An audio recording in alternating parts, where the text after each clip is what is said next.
Welcome back to Hellworld. The story so far is that 2 years after their friend Adam's death, 5 assholes went to a video game-themed rave hosted by Lance Henriksen, who has turned out to be a villain, and 2 of them have been killed, with the 3rd probably on the way. Because this is basically a slasher film that has fuck all to do with Hellraiser, despite the occasional appearance of Pinhead, who has mostly only said, "Adam was right," and variations of that so far. I believe the only one? Come on, stud. It's your turn. I don't care how bad her blowjob was, you better go south, young man. So Mike and the chick he picked up are going at it, but she ends up locking him in that room with the specimens where Derek was killed earlier. I'm honestly surprised there wasn't another jump scare here. Of course. Latex. Oh, and speaking of which, there's Derek's body. Even put in Derek's clothes. I think he's finally starting to figure out that it's not fake. If nothing else, you couldn't fake the smell that's probably coming from that. And there's Derek's head in a jar. Hello? Anybody? Somebody? Someone was just killed in there. Isn't it kind of a bad idea to draw attention to yourself when the killer could still be around? What's a bad idea? Oh hey, there are other Cenobites in this movie. Well, 1 so far. Highbound 2. And yeah, I think we could have predicted that something horrible was going to happen to Mike involving the hook he was looking at earlier. By the way, you can kind of see it anyway if you're paying attention, but if you watch this in slow motion, you can really tell that they just had the big hook swing by next to him and had him react when it was on the other side of him, if only because the chain also appears to go into his back. That does look painful, though. Bound 2 is like, how'd I do, boss? This is just the beginning. Okay. Meanwhile, the cops leave, but at least Chelsea's door opens. She chases after them to no avail, and then tries to start a car that's out of gas. Come on! Like a bad horror movie, isn't it? No movie, you don't get to make that joke. It's too late to play the meta card, and it's not even a joke so much as stating a fact. Also, her awkward flailing run through the woods is unintentionally hilarious. Back to Jake, he starts hallucinating Adam digging the grave again. None of us could have seen him taking the game as far as he did. And now we know why he had a closed casket at his funeral. It also explains this guy. Back to Chelsea, she runs into a cop. I thought no one could see her. I'm at the old house. Oh, I guess this was an excuse to have Pinhead show up again. There is no way out for you, Chelsea. He finally says a Pinhead-like line, but it just rings hollow in this context. What wonders we have to show you. Yeah, that noise didn't kill the mood at all. Anyway, she gets a call from Jake luring her back to the house. Don't leave me here, Chelsea! Don't leave me here! Because it was the host using some kind of voice changer. So she runs back to the house to find everyone gone, and calls Jake. No, I'm fine, I'm fine. What are you talking about? To find out that he's not the one who called her. And there's Chatterer 3. I guess Mike wearing the mask earlier was meant to foreshadow this. Whatever you like. Not this one, Chelsea. Oh fuck, I thought these characters dying meant I wouldn't have to put up with them anymore. Not fair. So they chase Chelsea up some stairs, saying some cliche shit. Along with Adam was right, but she manages to lock herself in the attic. Cool, yet another jump scare. At least they didn't set up this one so you could see it coming a mile away. Don't worry, there's more of those coming. And then she gets another call from the host. Give me a break, you don't know Hellworld's from your ass. Then how come you're in it? Get your mythology right, buddy. First I have to open the box, then Pinhead appears. Okay, nobody in this movie gets to complain about someone not understanding the Hellraiser franchise. Also, priorities. You're trapped in a house with a psychopath and your friends are being murdered, but he doesn't know the game. Meanwhile, Jake has his own run-in with Chatterer 3. Oops, or not. I'm sorry.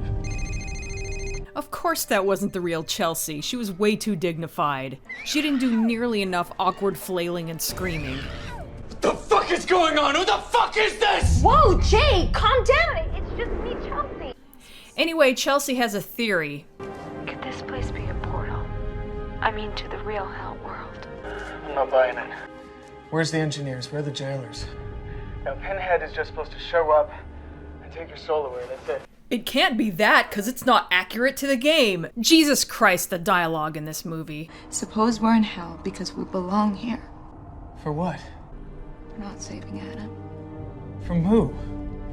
From himself. Also, I am really tired of this business about how it's all their fault that their friend killed himself and they deserve the worst. Like, okay, it's normal that someone might feel some guilt about a friend's suicide, but it's been 2 years since his death, and the movie doesn't really show us enough of what happened, at least from their perspective, to give us a good reason why they're so dead set in the belief that it's all their fault. Like their friend doesn't have any personal responsibility in this whatsoever. It just comes across like they're determined to make his death all about them. At the rate we're going, we might not make it long enough to see the sunrise. Chelsea, when we get out of this place, I promise you the most beautiful sunrise ever. Where are you? I locked myself in the attic. You don't even want to know why. I love how she just saw her dead friends as zombies and she's just kind of laughing it off now. Afterwards, Jake sees the bottle of wine from earlier and makes the connection that all of them were drugged earlier. Except that Mike got a double dose apparently, which of course doesn't get acknowledged. Meanwhile, Chelsea finds pictures of Adam and another picture that's going to be revealed later.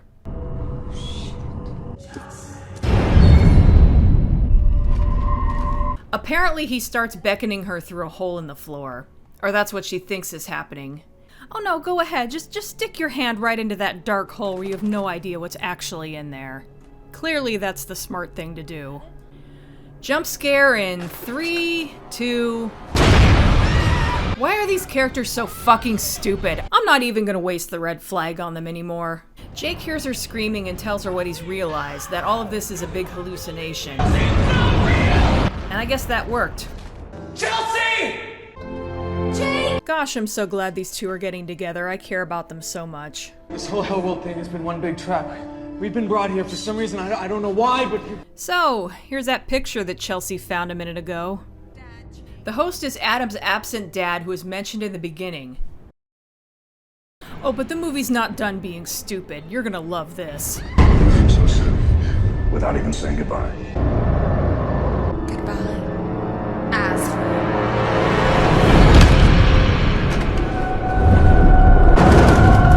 Cover all the Hellraiser movies, I said. It'll be fun, I said. Yeah, right. So now we're back out in the woods again, and they come across 5 graves, each with what's basically a breathing tube. Jake figures out that it's where all of their physical bodies are. You ought to pat yourself on the back, Jake. Everything worked out just like you said it would. God bless Lance Henriksen, this movie doesn't deserve him. The rest of them I knew would respond to a private party invitation. But you, I wasn't sure about. So remember how Jake had met a girl online who was supposed to be at the party? Well, that was actually the host who ended up getting a lot of information out of him.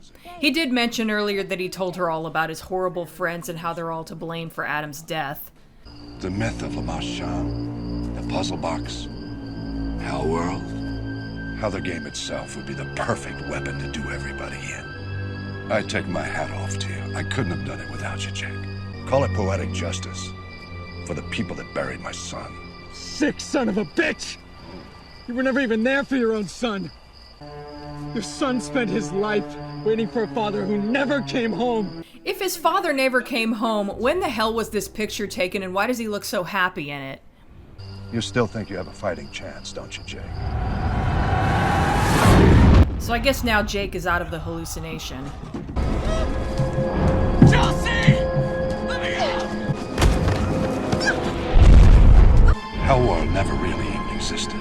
It was in your mind the whole time. And yeah, in case anyone didn't pick up on this, we're shown Chelsea in her grave in reality.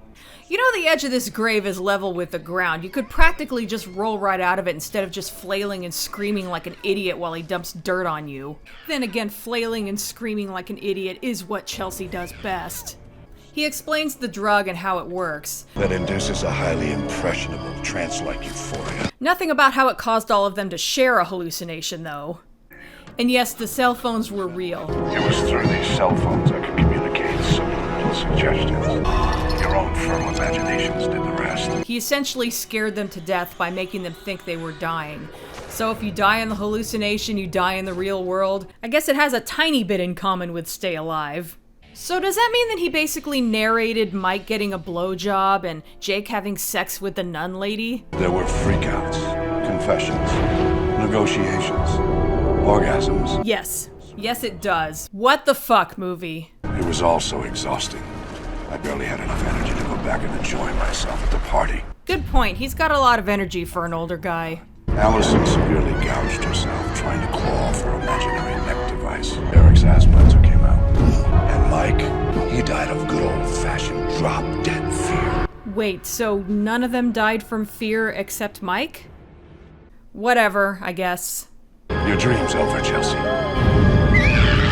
God damn it, Chelsea's scream makes me want to take a screwdriver to my eardrums. Your nightmare is just about to begin.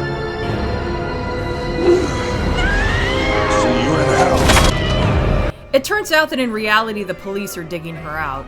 And then the rest. And like you said, they're all dead except for her and Jake. What a shame, I cared about these characters so much. We made it, Jake. You'll be missing for days. And somebody made a call a little while ago. We traced the call to this location. Turns out that her call did go through to the cops. Or Adams, somehow. Whatever. Unfortunately, they weren't able to catch the host. He escaped to a hotel room. He looks through Adams' things and finds a puzzle box. Hey, that one looks like the real thing. Oh, let me guess. Everything about Lamar Chand in the box is real after all.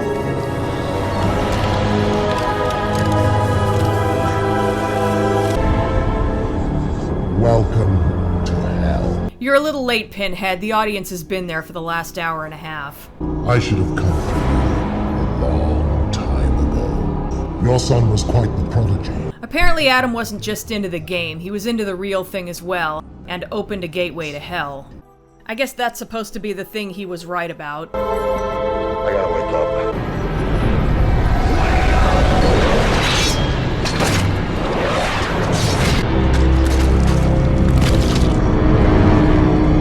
How's that for a wake-up call?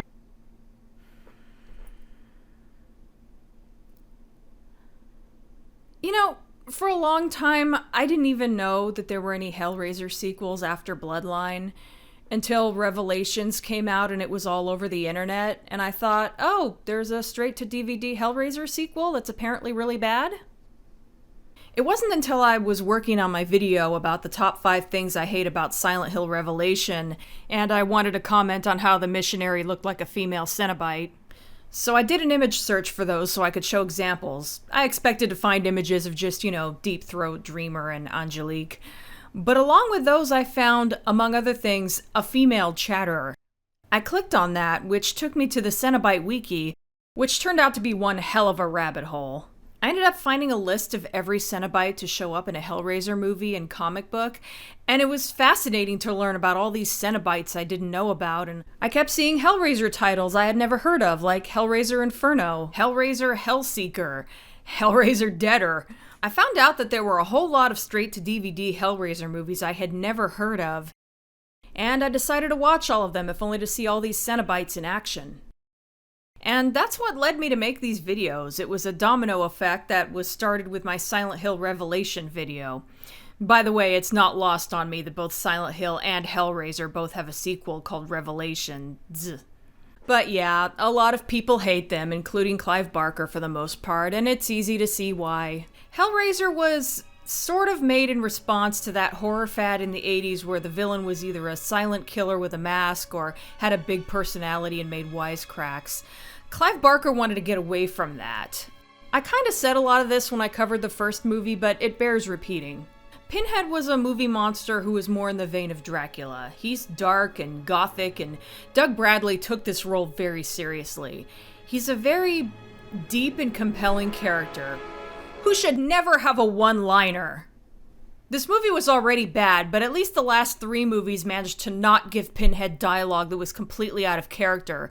Like, even if you didn't like those movies, you had to at least appreciate the moments with Pinhead. This movie actually ruined him. Anyway, the movie actually ends with Chelsea and Jake driving off together. He shows her that sunset and... Hello? Hello, Chelsea.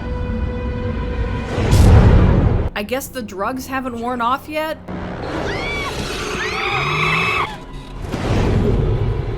Otherwise, they're being haunted by his ghost? Meanwhile, the police find the host's hotel room and there's blood everywhere and the puzzle box. I don't know why any of that needed to be shown. I guess they're reminding us that more sequels are on the way. If you haven't figured it out yet, I think this movie is fucking terrible and I'm not gonna defend it like I did with the others. With the other straight-to-DVD sequels, I get why a lot of people don't like them, and it probably helped that I went in with low expectations. Like I said, I literally just wanted to see unique Cenobites. But those first three kind of surprised me. They were flawed, but I felt like the people making them were legitimately trying to make good movies, even if they didn't succeed on every level. I thought they showed a kind of respect for the source material. Well, the first two more so than the third. Deader really felt like all the Hellraiser stuff was shoehorned in, but it came across to me that everyone involved did the best they could with it, you know? I could still kind of enjoy it if I could mentally separate it from the franchise. Hellworld definitely has shoehorned in Hellraiser stuff, but unlike Deader, it just doesn't work, even on its own. The last three sequels at least had a main character that I cared about, or was at least interested in, even if I didn't like him per se. This movie has 5 main characters, and none of them are compelling in any way. They're all annoying to varying degrees, and the plot is stupid. What's the point of having the person behind all of this be Adam's absent father? I think this movie's biggest problem, at least as far as the backstory, is that it totally fails at show don't tell. Adam is dead before the movie takes place, and we don't know anything about him, and then his friends blame themselves for his death. Okay, why? Did Adam reach out to them and they ignored him? Did he become distant and they didn't notice? They literally just say that they don't do enough to help Adam to the point that his death by his own hand is all their fault, and we're supposed to just take their word that they have reason to think that. Same goes for the reveal about Adam's father. We're given absolutely zero reasons as to why he would care about Adam's death. What, just because they happen to be related? That's not enough motivation for him to go to this much effort to stage this ridiculously elaborate revenge scheme. I mean, I love Lance Henriksen and he does a great job, but this character just doesn't make any sense. By the way, this isn't the first movie where he played a character that ended up getting bisected in the chest area, which may have been intentional. Obviously, the other one was a hell of a lot better. Oh, speaking of Lance Henriksen, apparently he was an early choice to play Frank Cotton. Not sure if he would have worked in that role, but it would have been interesting to see. Either way, I'm really not a fan of the whole semi-meta alternate universe thing that this movie does. Like, if it doesn't fit in the same universe with the other movies, and you have Hellraiser being some kind of media, why not just have it be a movie franchise instead of a video game with a different name and just go full-on meta with it? Maybe along the lines of Wes Craven's New Nightmare. I mean, that kind of thing is hard to pull off and it might have still been dumb, but at least we could understand the context. I guess it's a lot easier to sell the addiction angle if it's a video game, but it's just weird and confusing trying to figure out how or if it's in canon with the other movies. Normally I'd have a segment where I'd go into detail about the Cenobites and Pinhead, but there are only 2 in this movie, Bound 2 and Chatterer 3, and both of them are from previous movies. And this shot right here, you can so easily see that both of them have the same costume as Pinhead without anything painted. With Pinhead, there are holes in his outfit where there are strips of flesh hanging down with hooks attached. And none of that detailing is here. There's just black leather outfits that have black leather strips hanging off of them for no reason. And with Pinhead being in this shot, you can see what they did. They don't even try to hide how lazy they were about it. I did make a little mistake when I covered Deader. I didn't talk about Bound 2 because I was thinking he was in a previous movie, but I must have been thinking of Bound. But really, Bound 2 is just a male version and is really just Bound's head on unpainted Pinhead's body. Nothing much to say there. Once again, Spike was considered for this movie but ended up on the cutting room floor, along with a reappearance of the conjoined twins. They even ended up on the back of the DVD. And 2 female Cenobites named Raven and Ring, neither of which ever got any kind of character design or background. Budget cuts are hell on these movies. No pun intended. This is just the beginning. And like I said about Pinhead, they ruined him. His first few lines are variations of Adam was right, and then he has some Pinhead-esque dialogue for a while, but it rings hollow because it's so similar to stuff he said in previous movies. What wonders we have to show you. We have such sights to show you. Welcome to hell. Welcome to hell. And it feels like it was just thrown in to make fans happy. Also, so far, this is the last time that Doug Bradley has played Pinhead, and considering that it's been 13 years, I doubt he ever will again at this point. The last line that Doug Bradley will probably ever say as Pinhead is a fucking one-liner. How's that for a wake-up call? If nothing else, I will never forgive this movie for that. I realized that at the time they couldn't have known that this would be Doug Bradley's final Hellraiser film, but they should have taken some care just in case, because you never know. Remember how way back in Hellraiser 2, they thought they were going to kill off Pinhead for good? So they gave him all these amazing scenes and dialogue. It is not hands that call us. It is desire. And some extra depth to give him a good send-off. Doug Bradley, who basically made Pinhead what he is in the first place, doesn't get that. The legacy of Doug Bradley as Pinhead just kind of ends with a whimper. How's that for a wake-up call? And that just pisses me right off. And it says a lot about Hellworld when Doug Bradley and Lance Henriksen together still couldn't save it. Fuck this movie. So yeah, Deader was the last Hellraiser movie that I liked to some degree. Well, so far. I actually still haven't seen Judgment yet, but I'm not holding out much hope. Next up, whenever I get around to it, probably early next year, will be the infamous Hellraiser Revelations. That's it for now. See you next time.